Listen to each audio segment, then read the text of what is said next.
Good morning 8th class, welcome to Navneet academy. So हम plastic के बारे में बेटा आगे पढ़ना शुरू करते हैं।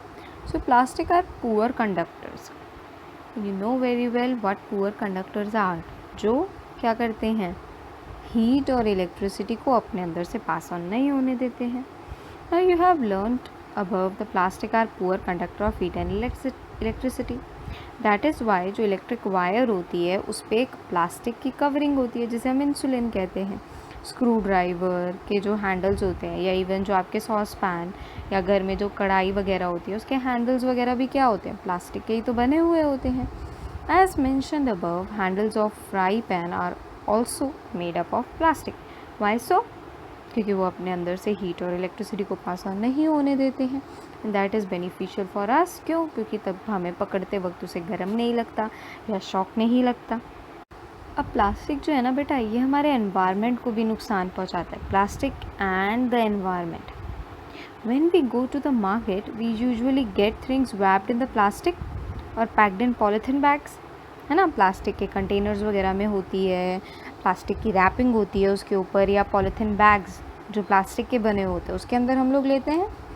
That is one reason why plastic waste keeps getting accumulated in our home. Plastic की थैलियों से लेकर रैपर से लेकर हर चीज़, ultimately plastic find its way to the garbage. Disposal of plastic is a major problem. Why? चलो देखो बेटा, हमने उसको गार्बेज में तो थ्रो कर दिया, ठीक है, कूड़े में चला गया वो।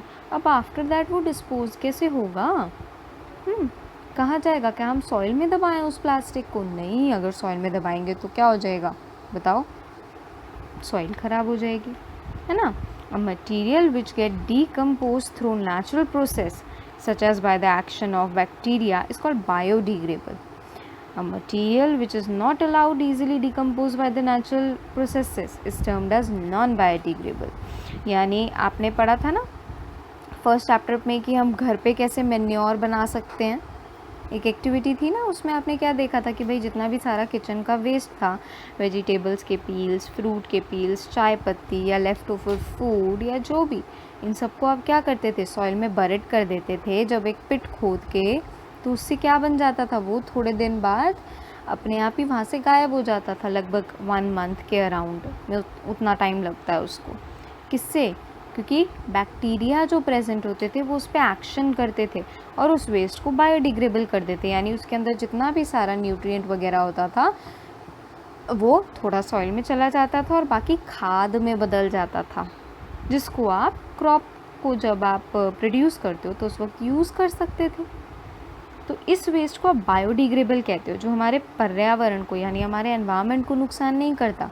पर वो मटेरियल जैसे प्लास्टिक हो गया, ग्लास हो गया, जो इजीली डिकम्पोज नहीं होते by the process of these, by the natural process और by the action of these bacteria, कि बैक्टीरिया इनके ऊपर एक्शन करे और इनको सिंपलर सब्सटेंसेस में कन्वर्ट करे, तो वो चीज़ पॉसिबल नहीं है प्लास्टिक वगैरह के साथ। और ये उल्टा नुकसान पहुंचाते हैं, पोल्यूशन करते हैं, सॉइल पोल्यूशन क्रिएट करते हैं, इसीलिए इनको नॉन बायोडिग्रेडेबल कहते हैं। इसीलिए हमें एडवाइस किया जाता है कि आप जूट बैग्स को यूज़ करो, प्लास्टिक की चीज़ें कम यूज़ करो, है ना। और अगर प्लास्टिक यूज़ करना भी है तो डीकम्पोज वाला प्लास्टिक यूज़ करो। क्यों? ताकि हमारे एनवायरनमेंट को कोई नुकसान ना हो। अब देखो इस टेबल में यहाँ पे कुछ वेस्ट दे रखे हैं, types of waste. First is peels और vegetable, fruits, left over food stuff etcetera. इसे कितना टाइम लगता है? अगर आप इसको सॉइल में दबा दो, एक गड्ढे में दबा दो, तो 1 से 2 वीक रखते हैं इसको वहाँ से डीकम्पोज होने में, और ये बायोडिग्रेडेबल है ना। पेपर को 10 से 30 दिन लगते हैं। कॉटन के कपड़े को 2 से 5 महीने लगते हैं। वुड को 10 से 15 साल लगते हैं। वुलन क्लोथ को अराउंड 1 साल लगता है बायोडिग्रेडेबल होने में। वहीं पर टिल, एलुमिनियम और जितने भी सारे मेटल के कैन होते हैं उन्हें 100 से 500 साल लग जाते हैं, और उसके बाद भी वो अच्छे से डिग्रेडेबल नहीं होते हैं, बायोडिग्रेडेबल नहीं होते हैं। उन्हें हम नॉन बायोडिग्रेडेबल की कैटेगरी में ही लगते हैं। क्यों? क्योंकि वो हमारे सॉइल को हार्म पहुंचाती है, हमारे पर्यावरण को नुकसान देती है। और प्लास्टिक बैग, उसको तो पूछो ही मत कितना टाइम लगता है। आप लाखों करोड़ों साल बाद भी देखोगे ना तो भी वो प्लास्टिक एज इट इज़ का एज इट इज़ नज़र आएगा। क्योंकि वो हमारे पर्यावरण को नुकसान करता है, एनवायरनमेंट को नुकसान करता है, नॉन बायोडिग्रेडेबल है। ठीक है बेटा। Since plastic takes several years to decompose, इतनी जल्दी नहीं होते, इसलिए हमारे एनवायरमेंटल फ्रेंडली नहीं है। ठीक है। इट कॉजेज एनवायरमेंट पोल्यूशन, हमारे पर्यावरण को नुकसान पहुंचाता है। Besides, the burning process in the synthetic material is quite slow and it does not get completely burnt easily. ये जितने भी आपके सारे सिंथेटिक मटेरियल है, प्लास्टिक, टिन, कैन, ये सब वगैरह, ये बेटा इजीली बर्न भी नहीं होते हैं, और अगर बर्न होते हैं तो कम्प्लीटली बर्न नहीं होते हैं, पूरे अच्छे से नहीं होते हैं ये बर्न, और होंगे भी तो इसके अंदर से बहुत पोल्यूशन निकलेगा। अल्टीमेटली ये क्या करेगा बताओ? पॉइजनस फ्यूम्स हमारे एटमॉस्फेयर में रिलीज़ करेगा, और इस गैस से जो हमारे लिए पॉइजनस हो सकती है, एयर पोल्यूशन होता है ना। तो हमें क्या करना चाहिए बताओ? जो हमारा गार्बेज है उसे तो अलग अलग टिन्स में या बैग्स में डालना चाहिए। एक जो बायोडिग्रेडेबल है, जिसको आप इजीली सॉइल में जाके बरेट कर सकते हो, तो उनके लिए भी आसानी हो जाती है, जो गार्बेज कलेक्टर्स होते हैं। दूसरा नॉन बायोडिग्रेडेबल, जिसमें हमने मेटल्स की चीज़ें डाल दी, कैन टिन के डाल दिए, एल्यूमिनियम का डाल दिया, प्लास्टिक का डाल दिया, ताकि वो फैक्ट्रीज़ वगैरह में वापस से रिसाइकिल हो जाए। ठीक है बच्चा। Now avoid the use of plastic as far as possible. Make use of bags जो कॉटन के बने हो या जूट के बने हो। जब आप शॉपिंग पे जाओ तो जितना हो सके प्लास्टिक को कम यूज़ किया जाना चाहिए। The biodegradable and non biodegradable waste should be collected separately and disposed of separately. उन्हें आप अलग अलग कलेक्ट भी करें, जैसे अभी मैंने बोला, और उनको डिस्पोज भी, यानी जब आप उनको बरी करोगे किसके अंदर बताओ? सॉइल के अंदर, या जो गार्बेज कलेक्टर होता है वो खुद करेंगे, तो क्या होगा? जब वो आगे भेजेंगे तो ईज़िली जो बायोडिग्रेडेबल वेस्ट है वो अलग हो जाए और नॉन बायोडिग्रेडेबल अलग हो जाए। Practice this in your homes. Can you suggest some others ways which you can contribute toward the reducing of the plastic material? कि भाई जहाँ तक हो सके एक तो प्लास्टिक का कम यूज़ करो, है ना। दूसरी चीज़, प्लास्टिक की चीज़ों के बने हुए जो आइटम हैं उनको आप किससे रिप्लेस करो? वो आइटम्स जो मेटल्स वगैरह की बनी हो, या मेटल्स की नहीं तो जहाँ तक हो सके आप ऐसा प्लास्टिक यूज़ करो जो बायोडिग्रेडेबल हो।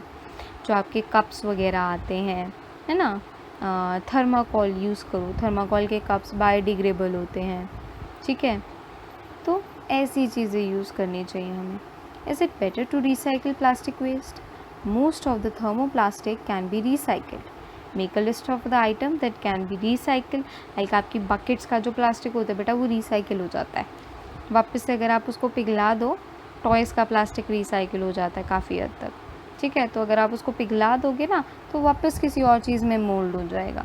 However during recycling certain colouring agents are added, ताकि उसे डिफरेंट कलर्स में किया जाए। This limited uses especially for the storage of food. देखो, प्लास्टिक वो बात अलग है कि ठीक है काफ़ी हद तक क्या करता है, हमारे फूड के साथ रिएक्ट नहीं करता, बट हाँ एक हद तक ये नुकसान भी तो है ना।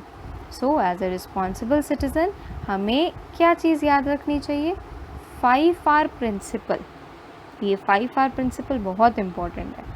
रिड्यूस, जहाँ तक हो सके प्लास्टिक का या ऐसी चीज़ें जो नॉन बायोडिग्रेडेबल हैं उनका कम से कम यूज़ करना चाहिए।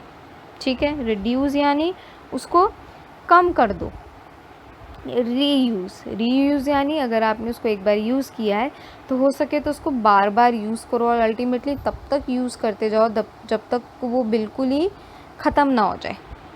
रिसाइकिल तो आपको पता ही है क्या होता है।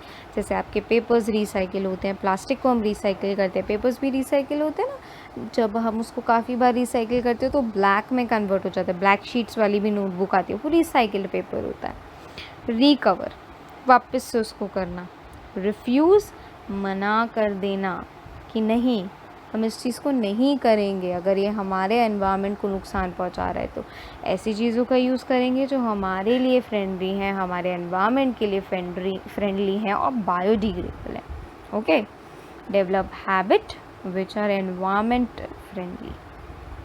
ऐसी हैबिट्स का यूज़ करना जो हमारे लिए सेफ़ हैं, हमारे एनवायरनमेंट के लिए सेफ़ है।